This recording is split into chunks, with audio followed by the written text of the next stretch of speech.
Hello again, everyone. This is Joe Henches with Beyond the Chart, and this is technical analysis of the stock market today. Today is Saturday, December 20th. We're going to take a look at the market action, which has been pretty volatile over the last couple of days, and do it on a daily and weekly basis like we normally do.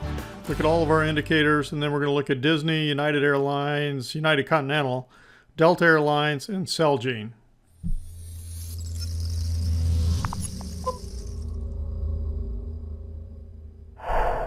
Okay, we're going to start off here with the Dow Industrials. The Dow was up 26 points on Friday, but over the last 3 days, 735.99 points, 736 points. This went just straight up. I mean, this is just amazing, honestly, to see what happened in here. And, it just looks like short covering type rally. I mean, running the stops, but you can't sit back. I mean, it looks like a bear market rally, but given the way it's closing, given the way it's acting, you just can't rule out that we could be starting another leg up. I mean, here's the thing we got to remember. Let's look at the moving averages. The 55 is still above my 233, which means the long-term trend is still up. The 21 is above the 55. The intermediate trend is still up. Only the short-term trend is down. Okay, so the intermediate to long-term trend on the Dow Industrials is still up. We take out this high, there's no way that you can consider that we're in any kind of, downward scenario, bear market scenario. We take out this high here, the December 5th high, which again, 991.19. We're talking 187 points intraday to take out this high. And then this is going to look like a wave 2, of say we're doing the intermediate wave 5. Okay, this is going to look like 1, 2, and we're in 3.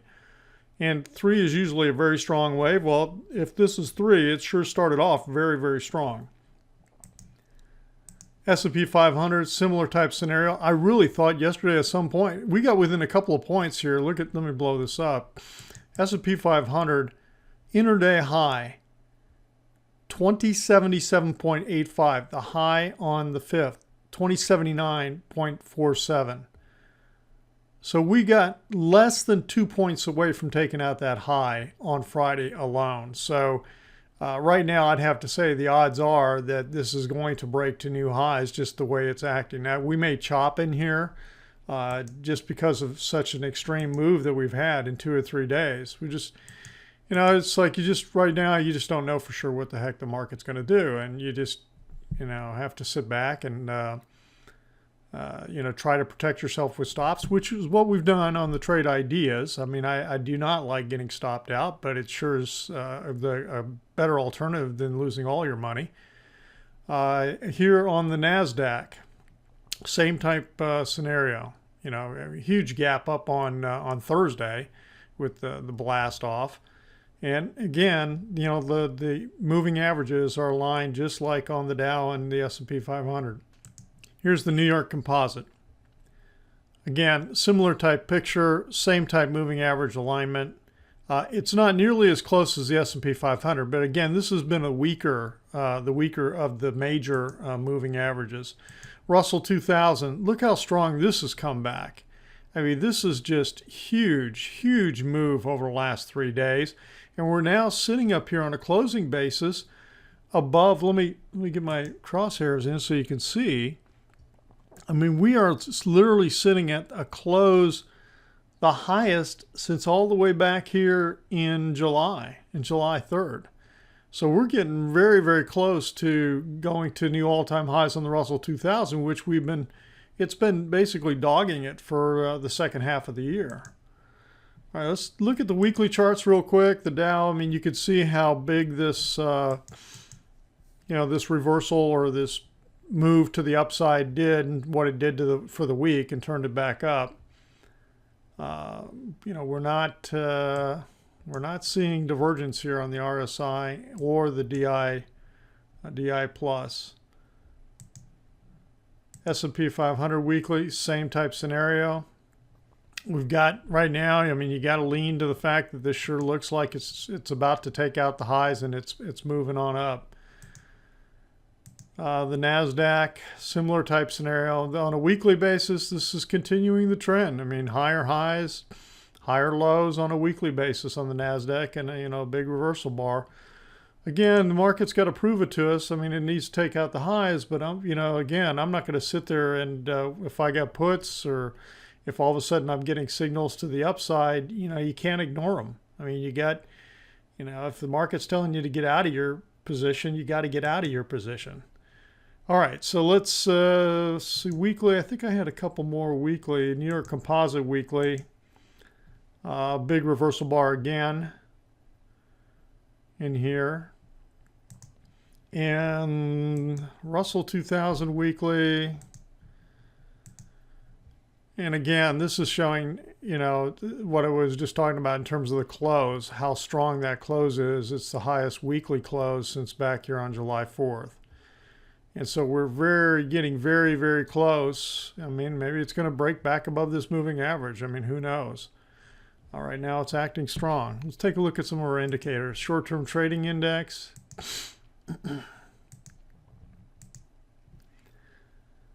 Okay, a couple really bullish readings down in here naturally with the action that we got. And so our 10-day is pulled back down to, what is it, 1.05. Again, not in an extreme. Of course, the VIX, where is that? Here it is. The VIX has collapsed back down, which you would expect given the action. I mean, this is the Wednesday, Thursday, Friday move back down. We're still trading above the 55-day in here. But, again, let's look at the indicators. I don't think it's telling us anything new. It's pulled back down to the middle after being pretty strongly overbought. I don't know. I just we'll have to see. I mean, if this, given the market action, I would be surprised if the market just totally reverses back down. But honestly, I wouldn't. You never know what this thing's going to do based on the way the market's been acting. Let's see the high-low. I want to take a look at that. And this, I mean, look how this came right roaring back. Okay, it never got quite as extreme as in the sell-off in October. Okay, and now it's come back up, and the net it was 177 on Thursday and 210 more new highs than new lows on Friday. And so we've broken this little downtrend, which was signaling weakness and justifiably so, but we didn't get as deep as I really thought we might. And the last thing, okay, the put to call ratio, the 10-day put to call ratio is at 0.70. So again, that's not at an extreme reading. It would need to be 10-day, I think, has to be down in the 50s for me to start thinking about a top, and it's got to be up in the 80s, 0.8 something for me to start to think that there's a significant bottom. And so I'm not seeing a 10-day reading in either one of those areas. Let's take a look at the high yield. Here it is. It's right on it. High yield has bounced back with the market bounce back. So again, risk on. It's like, okay, give us all your risky assets. So at least that's, and again, you had a really, really sharp move. This is a very sharp bounce back. So, just like what it did in mid-October. So the real question is going to be, do you pause and go sideways and then continue the rally, or do you reverse on back down? And let's see, the next one is, let's take a look at semiconductors. So we're going to look at these three ETFs. Here we go. Semiconductors, home builders. Okay, so again, this one is also continuing in an uptrend. Intermediate's up, the long-term intermediate's up, and the short-term is trying to turn back up. I mean, we've got a couple closes above the blue line, above the 10-day right now, so it's definitely trying to move back up to the high side. And on a weekly basis, I mean, it continues to. I mean, doesn't look like any weakness here, and Now, a little bit on the divergence that was showing up in here. Not so much on the DI plus, but on the RSI. But again, you know, is not compared to this high to this high. I mean, this went to a higher high. So again, this is the semiconductors are looking solid, like a very, very solid uptrend. Actually, yes, semiconductors. And then the home builders. The home builders have also, broken down out of this. Okay, this happened with the November move. Okay, breaking on out of this downtrend. Then we got this pullback, and that's really what it ended up being. It was a pull back to this trend line, and now it's launched up again. So it does give you that feeling like it's, had a pullback, and now it's ready to take on and go to new highs. I mean, that's the way it's acting. If you look at this on a weekly basis, pretty big, strong, engulfing type bar for this week. Higher high, lower low, and then closing up above where it opened the previous week, the body of the previous trading week. So it looks like an engulfing bullish type bar on the home builders, which again is positive, for the economy type thing. And the last one we're going to look at is the financials. Financials bounce back. This may not be a 5. I'm going to get rid of that for now. We'll see how it holds out. But right now, this is starting to, again, look like this is, one move and a pullback, and we'll see. But again, you got to take out this high to prove it. Let's take a look at it on a weekly basis real quick. Yeah, not nearly as strong as the home builders, but still, a bullish looking move to the upside. I mean, you can't. Let me go back to the daily. You can't argue that. Okay, so that's the ETFs, and we looked at the indicators. So now we're going to take a look at our 4 stocks. Start off with Disney. Okay, here's Disney and Walt Disney Company. All right, so look at the pullback here. I mean, it didn't even come close to breaking below the November lows and this little pullback of the market had. So Disney is acting strong. I mean, higher highs, higher lows, and now it's closing back above the 10. I mean, it's looking pretty solid. Intermediate, long-term to intermediate trends higher, and the 10 just broke slightly above the 21. So, I would have to say that Disney is looking like it is wanting to continue pushing higher. And the next one we're going to take a look at is UAL, United Continental Holdings. And this has been very, very strong also, uptrend. Solid since middle of October, just continue to push. Of course, this is benefiting from the lower crude oil prices, lower oil. And but right now, I mean, it's not showing a sign. I mean, it had a little bit of a pullback in here, but again, it closes back above the 10 like it's trying to push again to the high side. Now, my only caution is, when you look at this on a weekly basis, it has been up, I think, let's see, 1, 2, 3, 4, 5. There's a down week. 6, 7, 8, 9. I think this is, let's see, 64, 40. Barely up this last week, but up 9 out of 10 weeks. So that's a little bit of a caution, but that doesn't mean it can't continue.